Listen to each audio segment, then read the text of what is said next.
Hi guys, welcome to my channel Guppy. പേര് പോലെ തന്നെ സുന്ദരമായ ഒരു സിനിമ. കണ്ടന്റ് കൊണ്ടും സ്റ്റോറി കൊണ്ടും കാസ്റ്റിംഗ് കൊണ്ടും അഭിനയ മികവ് കൊണ്ടെല്ലാം മികച്ച ഒരു മലയാളം മൂവി. എന്റെ ഫേവറേറ്റ് മൂവികളിൽ ഒന്ന്. എനിക്ക് ഗപ്പി എന്ന സിനിമയ്ക്കൊപ്പം ഓർമ്മ വരുന്ന 3 കാര്യങ്ങളുണ്ട്. 1 തേജസ് വർക്കി, 2 ചേതന്റെ ഗപ്പി എന്ന ക്യാരക്ടർ, 3 തനി എന്ന സോങ്. ഞാൻ ഒറ്റയ്ക്കാവുമ്പോഴോ ഒരു മോട്ടിവേഷൻ വേണമെന്ന് തോന്നുമ്പോഴോ സാഡ് ആവുമ്പോഴോ എല്ലാം എന്റെ കാതിൽ മുഴങ്ങുന്ന ഒരു ശബ്ദമാണ് തനി എന്ന സോങ്. 2016 ഇറങ്ങിയ ഈ സിനിമ പക്ഷേ അർഹിച്ച വിജയം നേടിയില്ലെന്ന് തന്നെ പറയാം. പിൽക്കാലത്ത് OTTയും DVD ഒക്കെ ഇറങ്ങിയപ്പോൾ ഈ സിനിമ പലരുടെയും ഫേവറേറ്റ് ആയിട്ട് മാറി. ഈ സിനിമയ്ക്ക് ശേഷം ഏതൊരു നല്ല പടം ഇറങ്ങി തിയേറ്ററിൽ ആളില്ലാത്ത അവസ്ഥയാണെങ്കിൽ അപ്പോൾ തന്നെ എല്ലാവരും പറയും ഈ സിനിമയ്ക്ക് ഗപ്പിയുടെ അവസ്ഥ വന്നു എന്ന്. ഇതുവരെ മലയാളം സിനിമകൾ കാണാത്ത ഒരാളിന് ഞാൻ സജസ്റ്റ് ചെയ്യുന്ന 10 സിനിമകളിൽ ഉറപ്പായിട്ടും ഗപ്പി ഉണ്ടാവും. അതുവരെ സഹനടനായിട്ടും വില്ലനായിട്ടും ഒക്കെ അഭിനയിച്ച ടോവിനോ ഒരു നായക സ്ഥാനത്തേക്ക് വന്ന സിനിമ കൂടിയായിരുന്നു ഗപ്പി. യൂത്തിനിടയിൽ പ്രേമം താടി ട്രെൻഡാക്കിയ പോലെ ഗപ്പിയിലെ തേജസിന്റെ താടിയും ഔട്ട്ഫിറ്റും മണാലി ഫ്ലാഗും നീലാകാശത്തിന് ശേഷം ബുള്ളറ്റും ഒക്കെ ട്രെൻഡാക്കിയ സിനിമയാണ് ഗപ്പി. തിയേറ്ററിൽ പരാജയപ്പെട്ടെങ്കിലും പ്രേക്ഷക മനസ്സിൽ വിജയിച്ച ഈ സിനിമയുടെ പരാജയത്തിന്റെ റീസൺസ് നോക്കുന്ന ഒരു അനാലിസിസ് വീഡിയോ ആണിത്. എന്റെ പേഴ്സണൽ ഒപ്പീനിയനിൽ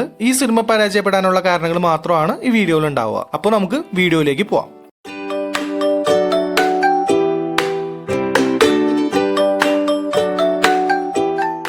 മൈക്കിൾ എന്ന ഗപ്പിയുടെ വീൽ ചെയറിലുള്ള അമ്മ, അവന്റെ ഫ്രണ്ട്സ് ആമിന, ശ്രീനിവാസൻ, അലൻസിയർ, തേജസ് വർക്കി, സുധീർ കരമന, ദിലീഷ് പോത്തൻ, തേജസിന്റെ വീട്ടിലെ ചിന്നപ്പൻ, അവസാനം തേജസ് വർക്കി ആരാണെന്ന് റിവീൽ ചെയ്യുന്ന അപ്പാപ്പൻ എന്നിങ്ങനെ അഭിനയിച്ച ഓരോ ക്യാരക്ടേഴ്സും മനസ്സിൽ കയറിക്കൂടിയ ഒരു സിനിമ. ഇതിനുശേഷം ഞാൻ ഇതുപോലൊരു സിനിമ കണ്ടിട്ടുമില്ല, ആസ്വദിച്ചിട്ടുമില്ല. ടൊവിനോ തോമസ് ഇന്ന് മലയാളത്തിലും തമിഴിലും അറിയപ്പെടുന്ന ഒരു ആക്ടർ ആണെങ്കിലും 2016 പുള്ളി ഒരു സഹനടനായിട്ടായിരുന്നു അഭിനയിച്ചുകൊണ്ടിരുന്നത്. സോ ആ കാലത്ത് ആളുകൾ മെയിൻലി സിനിമ കണ്ടിരുന്നത് സ്റ്റാർസിനെ നോക്കിയിട്ടായിരുന്നു. ടൊവിനോ എന്ന പേര് അത്ര പോപ്പുലർ അല്ലാത്തതിനാൽ ഈ സിനിമ ആരും ശ്രദ്ധിച്ചതുമില്ല. സോ ഒരു സ്റ്റാർ കാസ്റ്റ് ഇല്ലായിരുന്നു എന്നതാണ് ഈ സിനിമയുടെ പരാജയത്തിന് പിന്നിലെ ആദ്യ കാരണം. അപ്പൊ നിങ്ങൾക്ക് തോന്നാം Angamaly Diaries full new faces ആയിരുന്നു, എന്നിട്ട് ആ സിനിമ ഹിറ്റ് ആയല്ലോ. അങ്കമാലി ഡയറീസ് ഡയറക്ട് ചെയ്തത് ഫേമസ് ഡയറക്ടർ ലിജോ ജോസ് പള്ളിശ്ശേരി ആയിരുന്നു. ഈ സിനിമയുടെ പ്രൊമോഷൻസ് ഒക്കെ അടിപൊളിയായിരുന്നു. മാത്രമല്ല ഫേമസ് ആയിട്ടുള്ള പ്രൊഡക്ഷൻ ഹൗസും ആണ് ഈ സിനിമ പ്രൊഡ്യൂസ് ചെയ്തത്. അങ്കമാലി ഡയറീസിന്റെ ട്രെയിലറിൽ നിന്ന് തന്നെ ഇതൊരു ആക്ഷൻ മൂവി ആണെന്ന് എല്ലാവർക്കും മനസ്സിലായി. സോ ഒരു ആക്ഷൻ മൂവി എക്സ്പെക്ട് ചെയ്ത് ഈ സിനിമയ്ക്ക് കയറിയവർക്ക് നല്ലൊരു തിയേറ്റർ എക്സ്പീരിയൻസും കിട്ടി, പടവും ഹിറ്റായി. പക്ഷെ ഗപ്പിയിൽ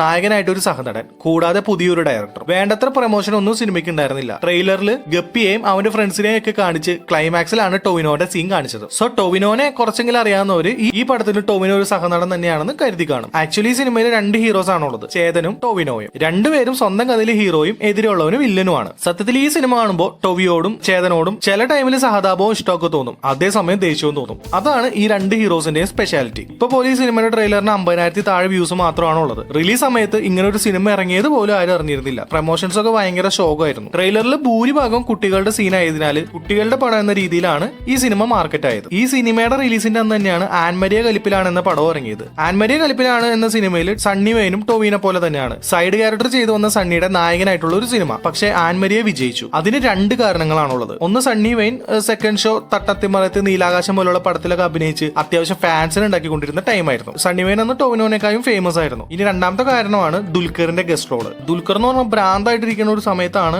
ഈ സിനിമ ഇറങ്ങുന്നത്. സോ ഈ പടത്തിൽ ദുൽഖർ ഉണ്ടെന്ന് പറഞ്ഞോടെ ആൻമേരിക്ക് ആളുകൾ ഇടിച്ചു കയറി. ഒരു feel good cum comedy movie ആയതിനാൽ പടം കയറി അങ്ങ് കൊളുത്തുകയും ചെയ്തു. അതുകൊണ്ട് തന്നെ ഗപ്പിക്ക് ആരും കയറാതെ. മാത്രമല്ല അതിന് ശേഷം ഇറങ്ങിയ ജയസൂര്യയുടെ പ്രേതം കൂടെ ഹിറ്റ് ആയതോടെ ഗപ്പി തിയേറ്ററിൽ നിന്ന് തന്നെ വാഷ് ഔട്ടായി. റിലീസിംഗ് ടൈം ഒരു ഫെസ്റ്റിവൽ ടൈം അല്ലാത്തതും ഈ സിനിമയെ ബാധിച്ചിരുന്നു. ഒരു entertainer and feel good emotional movie ഇറങ്ങി കഴിഞ്ഞാൽ ഓഫ് കോഴ്സ് ഭൂരിഭാഗം പേരും എന്റർടൈനർ മൂവിയെ ചൂസ് ചെയ്യാറുള്ളൂ. അത് തന്നെയാണ് ഗപ്പിക്കും സംഭവിച്ചത്. ക്ലാഷ് റിലീസ് ആയതുകൊണ്ട് തന്നെ പടം പർപ്പസ്ഫുള്ളി ഒരുപാട് പേര് സിനിമ കാണാതെ തന്നെ നെഗറ്റീവ് അടിച്ച് ഡിഗ്രേഡ് ചെയ്തു. വലിയ പടമല്ലാത്തതിനാൽ അത് ഗപ്പിയെ പെട്ടെന്ന് ബാധിക്കുകയും ചെയ്തു. പിന്നീട് ടൊവിനോ ഈ സിനിമയുടെ ഡീഗ്രേഡിങ്ങിനെ പറ്റിയൊക്കെ വീഡിയോ ഇട്ടിരുന്നു. ഒറ്റയ്ക്ക് വന്നവർക്ക് വഴി വെട്ടാനായിട്ട് കുറച്ച് പാടാണെന്ന് ഈ സിനിമ തെളിയിച്ചു. പക്ഷെ വാളിന് മൂർച്ചയുണ്ടെങ്കിൽ ഏത് കാടും വെട്ടി വഴിയാക്കുകയെന്ന് പിന്നീട് ടൊവിനോ തെളിയിച്ചു. പ്രോപ്പർ ആയിട്ട് തിയേറ്റർ പോലും ഗപ്പിക്ക് കിട്ടിയില്ല. വെറും 75ഓളം തിയേറ്റർ ആണ് റിലീസിന് കിട്ടിയത്.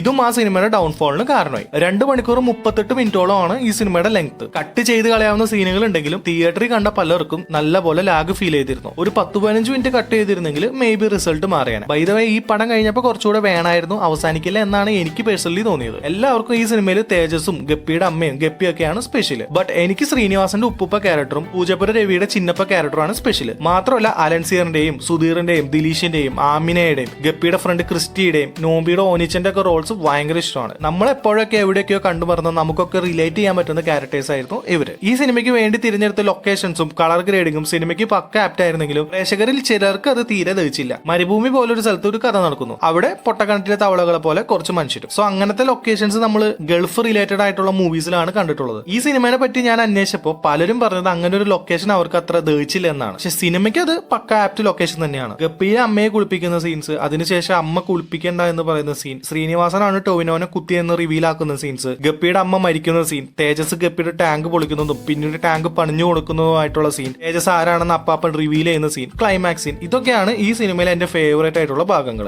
നിങ്ങളുടെ ഫേവറേറ്റ് ആയിട്ടുള്ള ഭാഗങ്ങൾ ഏതൊക്കെയാണെന്ന് ഒന്ന് കമന്റ് ചെയ്യണേ. ക്യാരക്ടേഴ്സ് ആയിട്ട് പ്രേക്ഷകൻ ഇമോഷണലി കണക്ട് ആവുന്ന സിനിമകൾ ഇപ്പോൾ വളരെ കുറവാണ്. ഇമോഷണൽ കണക്ഷന് വേണ്ടിയിട്ട് സ്ക്രിപ്റ്റ് ഡിമാൻഡ് ചെയ്യാത്ത പാസം കൂട്ടിച്ചേർക്കുമ്പോഴാണ് ഇതൊക്കെ അപരാധമായിട്ട് ഫീൽ ചെയ്യുന്നത്. കുറെ നാളുകൾക്ക് ശേഷം ഈ സിനിമ ഡിവിഡിയിലും ഫോണിലൊക്കെ കാണുമ്പോഴാണ് എത്ര നല്ല സിനിമയാണ് നമ്മൾ നഷ്ടപ്പെടുത്തിയത് എന്നുള്ള ഒരു കുറ്റബോധം ചിലർക്കെങ്കിലും വന്നിട്ടുണ്ടാവുക. ക്രിസ്മസ് വന്ന ഗബ്രിയേലിന്റെ പാട്ടില്ലാതെ ഒരു കരോളില്ല, വിഷമം വന്ന ഒറ്റയ്ക്കായ തനിയെ സോങ് ഇല്ലാത്ത ഒരു പ്ലേലിസ്റ്റും ഇല്ല. ഈ സിനിമയുടെ പോസിറ്റീവ് സൈഡ് പറയാൻ നിന്ന് കഴിഞ്ഞാൽ ഈ വീഡിയോ എന്നെ പോരാതെ വരും. സോ ഗൈസ്, ഗപ്പി എന്ന സിനിമ പ്രേക്ഷകരുടെ മനസ്സിൽ വിജയിച്ചെങ്കിലും ബോക്സ് ഓഫീസിൽ പരാജയപ്പെടാനുള്ള കാരണങ്ങളാണ് ഈ വീഡിയോയിൽ പറഞ്ഞത്. ഞാൻ പറയാൻ വിട്ടുപോയ റീസൺസ് എന്തെങ്കിലും ഉണ്ടെങ്കിൽ കമന്റിൽ പറയുക. അപ്പോൾ അടുത്ത വീഡിയോ ആയിട്ട് കാണുന്നവരെ ബൈ.